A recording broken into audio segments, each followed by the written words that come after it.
Garments in a twist. Let's hear about it. Garments in a twist. Why didn't I think of that title? And I know we said week after week, okay, that's enough garment coverage. We will not, how ironic, garment coverage. Yeah, sorry. That's enough garment coverage. We're not going to talk about him again. For heaven's sakes, we're not going to make another thumbnail with garments on it. Right, Bill? But again, this data and this story came out, and I felt I really could not let this go by without mentioning it. And you'll see why. So this was an article in the Religion News Service, also picked up by the Salt Lake Tribune by the wonderful Jana Reese. And the title of the article is, "It's not just young women who have a problem with Mormon temple garments, it's young adults, period." And the subtitle is, "An LDS church leader recently said that garment rules were getting stricter because of the laxity of young women."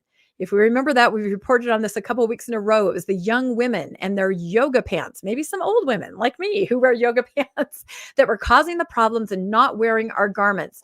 Well, this is not exactly the case, as we're about to find out.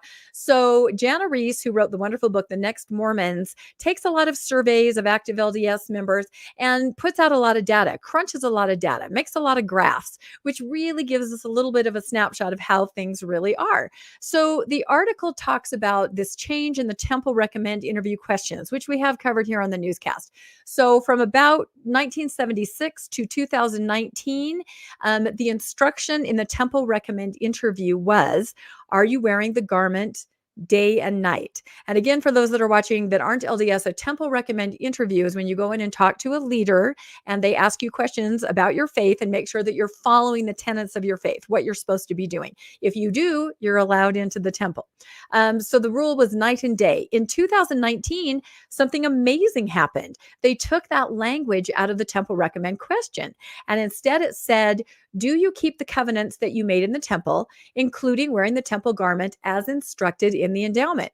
Well, the instruction was kind of vague. And so a lot of people took that to mean, oh, it's a don't ask, don't tell. They're going to leave it up to personal interpretation, personal revelation, your relationship with Christ and wearing the garment.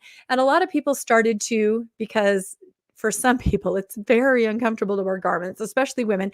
A lot of people started saying, you know what, I'm going to wear it on Sunday only, or maybe I'll wear it when I go to the temple, but not every day. So that went on for a couple years. And I believe some leaders took notice, especially notice of yoga pants, right? And so all of a sudden, last week, we got the word that the language was going to change. We got the word a little earlier, but it officially changed on Wednesday, April 17th. So now the language, when an LDS member goes in and sits with the bishop and they check to see if you're keeping all the rules, this would include paying tithing. It would also include drinking coffee, some of those kinds of questions. Now the language is, do you honor your sacred privilege to wear the garment as instructed in the initiatory ordinance? That will be followed then by an explanation, and it's a paragraph that I think we've covered here before a couple of weeks ago, that the garment should be worn day and night throughout your life. And if you are engaging in an activity where it has to be taken off, and I'll leave that to your imagination, you must restore it as soon as possible, meaning put it right back on. So that was interesting. They definitely called out women and they definitely changed the rule. So we learned about this because a general authority gave a fireside where he said, this is all about women and their yoga pants, and they're not wearing the garment, and instead they're wearing these horrible yoga pants. And I put this picture up here because I thought only RFM would recognize it. This is Professor Harold Hill from the Music Man. And I thought, it's just like this. We've got trouble in Salt Lake City. That starts with T, which rhymes with G, which stands for garments, right? We have it. Go ahead, finish the next line, RFM. That was great. Remember, my friends, listen to me because I passed this way but once. Uh-oh. Now we're just going to go the rest. No one else knows what the hell we're talking about. You and I will talk later. So, but anyway, it's a big problem. He definitely raised the alarm about this garment problem, and he specifically called out young women. And we're going to find out this is not the case. This is targeting, I believe, which is why I really needed to cover this article today. So we'll go on to Jana's the survey. They asked some general questions. And again, they're interviewing people who should be wearing garments. These are endowed members who are active and they should be wearing their garments. So the questions were like, I'm wearing them today. I wore them yesterday, but not today. I wore them more than 5 years ago. I mean, it really runs the gamut if you run through this, but they're trying to get a sample of how often people are wearing garments within the last week, within the last month. So this graph is really interesting. So there's a couple different takeaway points from this.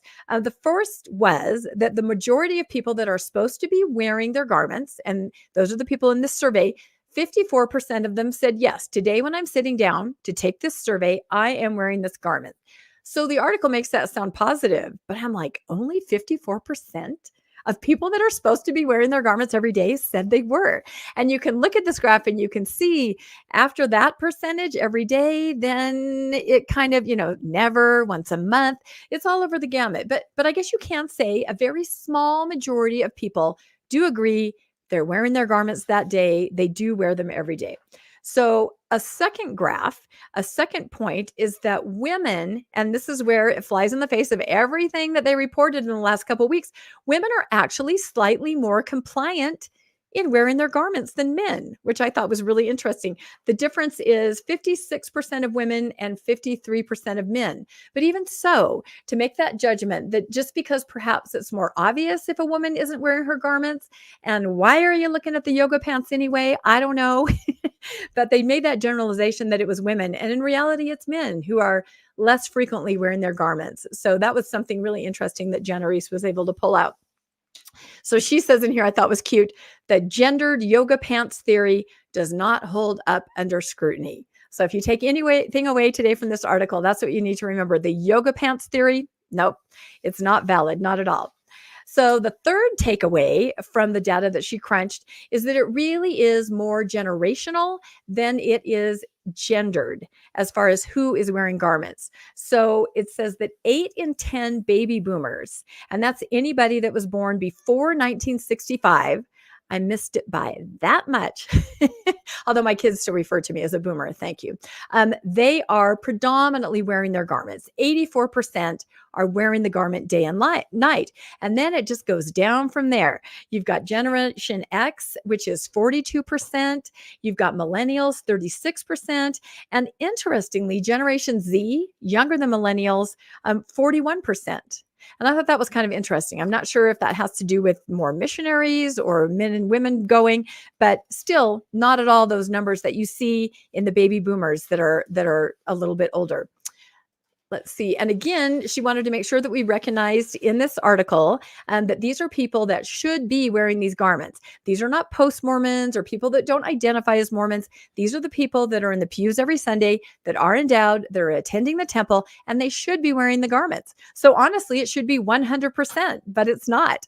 The numbers are going down and down based on age, based on generation, not gendered, which I thought was really interesting. So, one of her takeaways here is that garment compliance among the younger members appears to be very low, especially for the millennials, as we saw from that last graph. She says it's likely understandable if the church's own research is producing these figures that it wants these members to fall in line, and it uses the Temple Recommend interview as a vehicle to encourage that. And that means checking, shaming, withholding to make sure that people are wearing garments. And I love this AI because all I typed in was young woman in Bishop's interview. And I think it kind of got the Mormon look right here almost exactly right, which I know Bill's going to talk about later. I was going to say, based on the next story, that's exactly what we're looking at. That's what I'm saying. AI went out and found that. So I was pretty impressed. It's pretty dang accurate. If you've ever sat in the very back of an LDS chapel during sacrament meeting, which I always did all my years, that is what you see. So anyway, so the point of this is just that wearing garments is a way to keep people back in line, keep them in the system, keep them on the covenant path, keep them talking to their leaders and making sure that they're doing everything they need to do. Let's see. So she says, kind of in closing, but in the next Mormon data, at least, there is no reason to single out women as instigators. And then she says, I know we have, as Latter-day Saints, have a long history of projecting our cultural anxieties onto women's bodies. Hence somebody just saying, it's you women in yoga pants that are doing this. It's not. It isn't at all. It's a choice. It's not a gendered choice. It's actually a generational choice. And then she says, no amount of yoga pants shaming will change the fact that a majority of middle-aged and young adult members seem unenthusiastic about garments, men as well as women. So that's what the data shows, which I thought was, extremely interesting and pretty much the opposite of what we've been reporting on, and just kind of took at face value for the last couple of weeks. So then I thought I would kind of reach out on social media and see what some people were saying. So I made some posts and got some information back, and I'll have to paraphrase at the end because this little thing covers it. But one person said, it makes you wonder if the revised policy is based on empirical data or an anecdotal data of some church leaders hanging out at Starbucks in Draper. I'm not going to argue with that.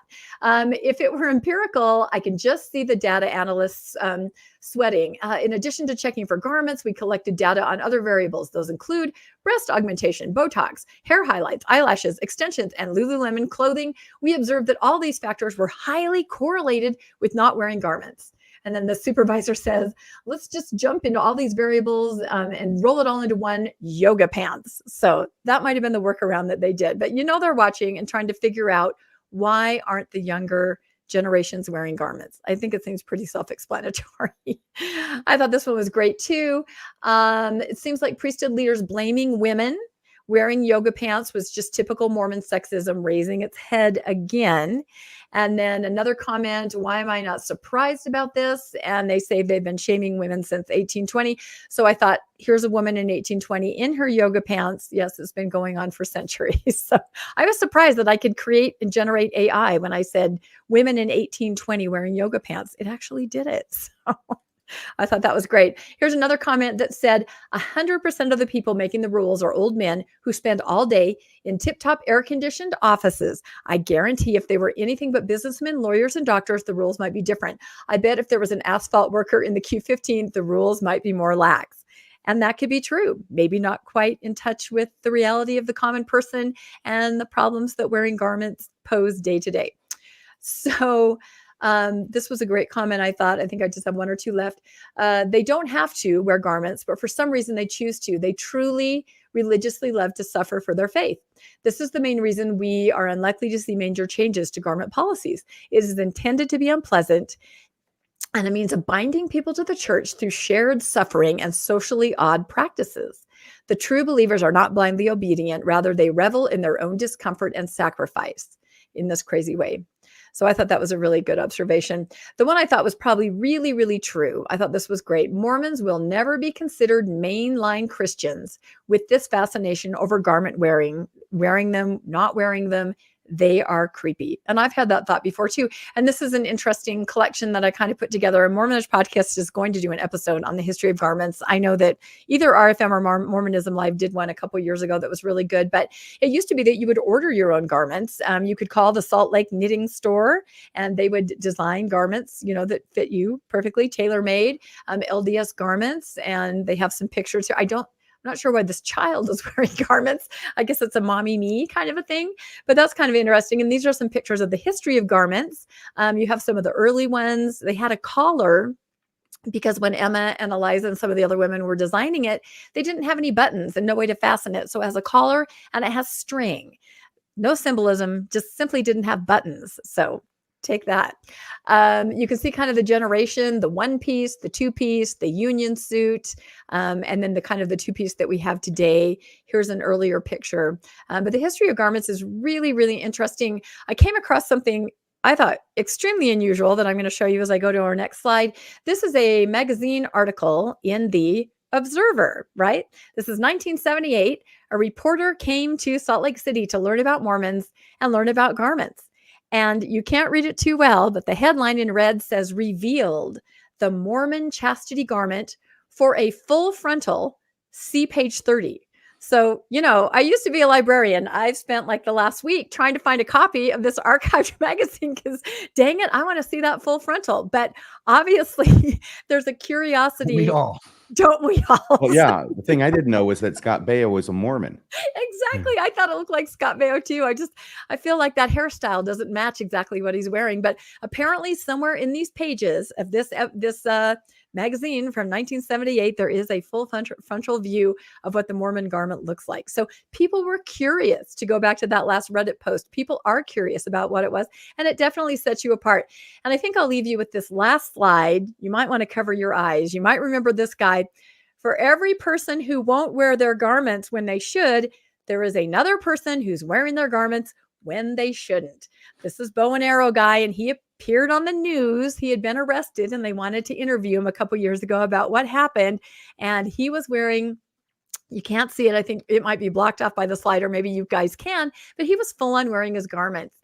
And this was just on a news program here in Salt Lake. And again, I question why the people filming this would not have, I mean, they know what that means to have someone sitting there in their garments, why they wouldn't have maybe encouraged him to put something else on. But anyway, garments will always be a hot topic, to wear them, to not wear them, what's happening. But I'm hoping maybe this is the last coverage of garments that we'll have for a while. What do you guys think? I don't know. It's open. Oh, sorry. Go ahead, Bill. This is what church broke looks like right here.